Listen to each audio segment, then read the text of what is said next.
produksi pigmen, tapi kayak seakan-akan tidak pernah sembuh. Nah, sering ya.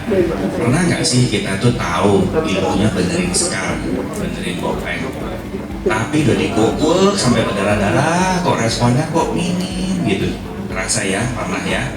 Nah, kali ini aku bawa materi tentang ini. Jadi, the art of science and scar restoration beyond the surface.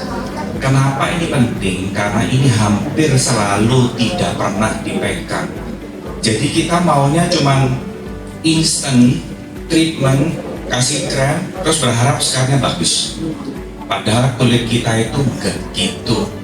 Walaupun kulit kita punya kemampuan healing, tapi ada banyak faktor di belakangnya.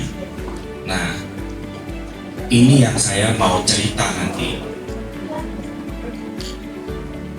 Ya, jadi ketika kita mau ngurusin area scar, kita tuh sering lupa bahwa scar itu nggak sesimpel itu. Begitu ada luka, kita akan masuk di beberapa fase: hemostasis, inflamasi, proliferasi, dan remodeling. Fase ini adalah menggambarkan kesehatan kamu. Jadi kalau di kecantikan kita sering bilang, ya wujudmu itu adalah status nutrisimu. Dari rambut saya bisa kebayang ini omega 6-nya cukup ketinggian atau omega 3-nya cukup atau status yang lain itu sudah kelihatan. Dari bentuk badan, warna kulit, itu gaya makanmu sudah kelihatan. Jadi ketika kita lihat cara badan kita healing ketika kita berhadapan dengan luka, maka kita bisa lihat ada status terganggu yang kita nggak pegang, ya.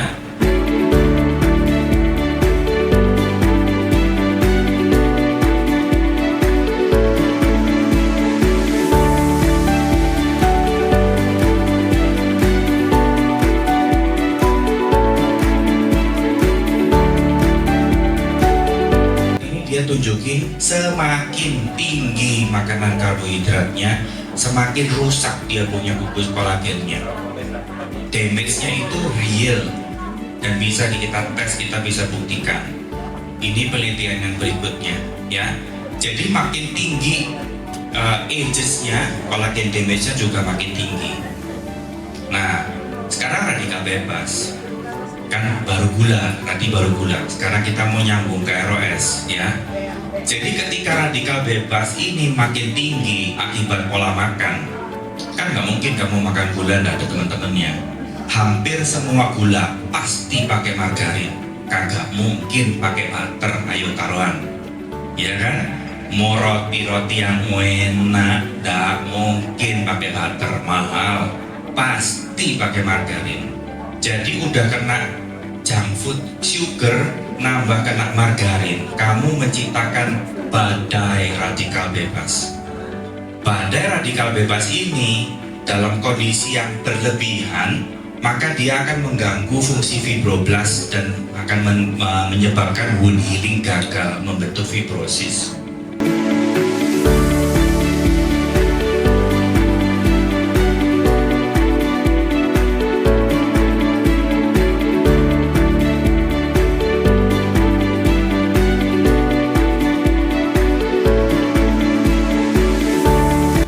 Angiogenesis jelek, pasien diabetes, wound healing super jelek.